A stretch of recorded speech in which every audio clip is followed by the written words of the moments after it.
एक छोटे से शांत गांव में एक बड़े हरे भरे जंगल के पास राम नाम का एक आदमी रहता था। राम एक लकड़हारा था। वो अमीर नहीं था, अरे नहीं, बिल्कुल भी नहीं। असल में वो काफी गरीब था, पर पता है, राम का दिल नेकी से भरा हुआ था। वो हर रोज बहुत मेहनत करता था। जिंदगी मुश्किल थी, हाँ थी तो, लेकिन राम हमेशा अपनी पूरी कोशिश करता था। वो ईमानदारी की कमाई में विश्वास रखता था। वो ऐसा ही आदमी था, सीधा साधा और सच्चा। हर सुबह जैसे ही सूरज पहाड़ों के ऊपर से झांकता, राम उठ जाता था। वो थोड़ा सा खाना खाता, अपनी भरोसेमंद लोहे की कुल्हाड़ी उठाता और घने जंगल की तरफ निकल जाता। उसकी कुल्हाड़ी उसकी साथी थी, उसका औजार, काम के लिए उसका सब कुछ। जंगल उसका ऑफिस था, समझ लो। वो टेढ़े मेढ़े रास्तों से कई मील चलता था। चिड़ियां उसे सुबह का गाना सुनाती थीं। राम जंगल को अच्छी तरह जानता था। वो पेड़ों और आसपास की शांति का आदर करता था। जंगल में पहुंचकर राम सूखे पेड़ ढूंढता था। उसे पता था कि कौन से पेड़ काटने के लिए तैयार है। फिर वो अपनी कुल्हाड़ी लेता और अपना काम शुरू कर देता। चॉप चॉप चॉप उसकी कुल्हाड़ी की आवाज आती। ये बहुत मेहनत का काम था, मैं आपको बता दूं। उसके माथे से पसीना टपकता था। कुल्हाड़ी पकड़ने से उसके हाथ मजबूत और खुरदुरे हो गए थे, लेकिन राम ने कभी शिकायत नहीं की। उसे पता था कि इसी काम से उसके परिवार का पेट भरता है। वो हर बार में अपनी पूरी जान लगा देता था। काफी लकड़ी काटने के बाद राम उसे एक गट्ठर में बांध लेता था। ये गट्ठर अक्सर बहुत भारी होता था। वो उसे अपने कंधों पर उठाता था। फिर वो गांव के बाजार तक पूरा रास्ता चलकर वापस जाता था। वहाँ वो लकड़ी बेचता था। लोग उसे खाना पकाने या गर्मी के लिए इस्तेमाल करते थे। जो थोड़े पैसे वो कमाता था, उससे राम खाना खरीदता था। ये एक सीधी सादी जिंदगी थी, एक मुश्किल जिंदगी, लेकिन एक ईमानदार जिंदगी। हर सिक्का कड़ी मेहनत और ईमानदारी से कमाया हुआ था। एक चमकती और खिली धूप वाली सुबह राम हमेशा की तरह जंगल के लिए निकला।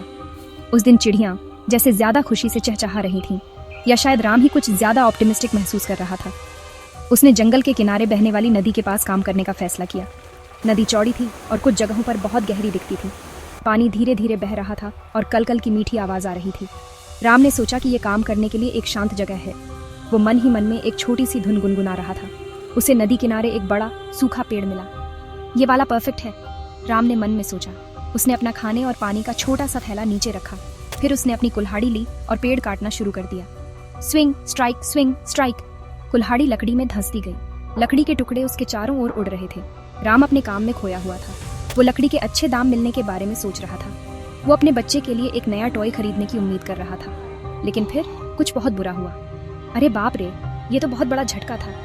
जैसे ही राम ने पूरी ताकत से कुल्हाड़ी घुमाई, पसीने से भीगे उसके हाथों से पकड़ छूट गई। कुल्हाड़ी, उसकी कीमती कुल्हाड़ी, उसके हाथों से छूटकर उड़ गई। एक पल के लिए वो हवा में ऊपर गई। फिर एक जोरदार छपाक के साथ वो सीधी गहरी नदी में जा गिरी। एक पल में ही वो गहरे पानी के नीचे गायब हो गई। राम को अपनी आंखों पर यकीन नहीं हुआ। उसका इकलौता औजार चला गया था। राम भागकर नदी किनारे पहुंचा। उसने पानी में झांका, लेकिन नदी बहुत गहरी थी और पानी बहुत गंदला। उसे अपनी कुल्हाड़ी कहीं नहीं दिखी। पैनिक होने लगी। उसकी आंखों में आंसू भर आए। ओ मेरी कुल्हाड़ी, मेरी प्यारी कुल्हाड़ी। वो जोर से रो पड़ा। अब मैं क्या करूंगा? मैं लकड़ी कैसे काटूंगा? मैं अपने परिवार का पेट कैसे भरूंगा? वो जमीन पर बैठ गया और रोने लगा। उसका दिल चिंता और दुख से भारी हो गया था। जंगल अचानक बहुत अकेला लगने लगा। जब राम वहां बैठा रो रहा था और आंसू उसके चेहरे से बह रहे थे, तभी कुछ मैजिकल हुआ। नदी का पानी गोल गोल घूमने लगा। गहराई से एक हल्की कोमल रोशनी निकली और फिर एक खूबसूरत परी प्रकट हुई। वो पानी के ऊपर तैर रही थी। उसकी ड्रेस मोतियों की तरह चमक रही थी। उसका चेहरा दयालु था और उसकी मुस्कान बहुत मीठी थी। राम ने रोना बंद कर दिया। हैरानी और अचरज से उसकी आंखें फटी रह गईं। उसने ऐसा कुछ पहले कभी नहीं देखा था। ये एक सपने जैसा था। परी ने राम को अपनी दयालु, सब कुछ जानने वाली आंखों से देखा। उसकी आवाज पत्तों की सरसराहट जितनी कोमल थी। भले आदमी, उसने धीरे से कहा, तुम इतने दुखी होकर क्यों रो रहे हो? तुम्हें किस बात ने इतना परेशान कर दिया है? राम, हालांकि अभी भी थोड़ा हैरान था, फिर भी बोल पाया। उसने उसे एक लकड़हारे के तौर पर अपनी मुश्किल जिंदगी के बारे में बताया। उसने बताया कि कैसे उसकी इकलौती कुल्हाड़ी, उसकी रोजी रोटी का साधन, गहरी नदी में गिर गई थी। उसने बताया कि उसके पास दूसरी खरीदने के लिए पैसे नहीं हैं। उसकी आवाज दुख से भरी हुई थी। दयालु परी ने राम की कहानी ध्यान से सुनी। उसने समझदारी से अपना सिर हिलाया। चिंता मत करो ईमानदार आदमी, उसने दिलासा देते हुए कहा। मैं तुम्हारी मदद करने की कोशिश करूंगी। इतना कहकर वो शान से नदी में कूद गई। कुछ पलों के बाद वो फिर से प्रकट हुई। उसके हाथ में शुद्ध चमकते सोने की बनी एक कुल्हाड़ी थी। वो सूरज की रोशनी में तेजी से चमक रही थी। क्या ये तुम्हारी कुल्हाड़ी है? उसने राम से पूछा, उसे आगे बढ़ाते हुए। राम ने सोने की कुल्हाड़ी को देखा। वो कितनी सुंदर थी, कितनी वैल्यूबल, लेकिन वो उसकी नहीं थी। नहीं दयालु परी, राम ने ईमानदारी से जवाब दिया। वो मेरी कुल्हाड़ी नहीं है, मेरी तो बस एक पुरानी लोहे की कुल्हाड़ी थी। परी मुस्कुराई, एक छोटी, सब कुछ जानने वाली मुस्कान।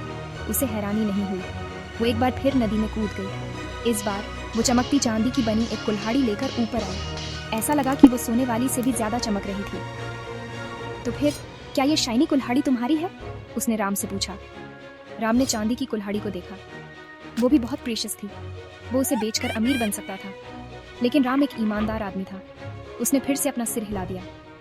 नहीं प्यारी परी, उसने विनम्रता से कहा, वो वाली भी मेरी नहीं है। मेरी कुल्हाड़ी तो बहुत ऑर्डिनरी थी, मामूली लोहे की बनी हुई। जो उसका नहीं था वो उसे नहीं चाहता था। परी की मुस्कान और चौड़ी हो गई।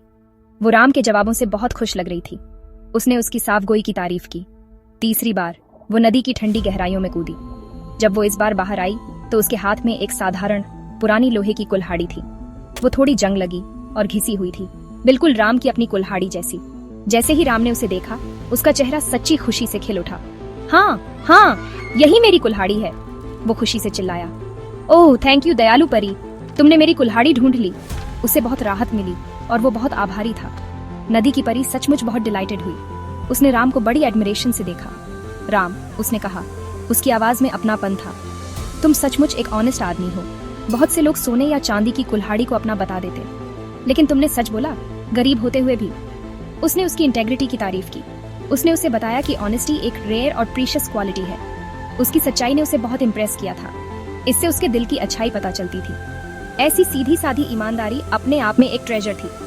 क्योंकि तुम इतने ऑनेस्ट रहे हो, परी ने आगे कहा, मैं तुम्हें रिवॉर्ड देना चाहती हूँ। फिर उसने राम को उसकी पुरानी लोहे की कुल्हाड़ी दी। राम ने उसे शुक्रगुजार दिल से लिया। लेकिन फिर परी ने कुछ अमेजिंग किया। उसने उसे सोने की कुल्हाड़ी भी दी और फिर उसने उसे चांदी की कुल्हाड़ी भी दे दी।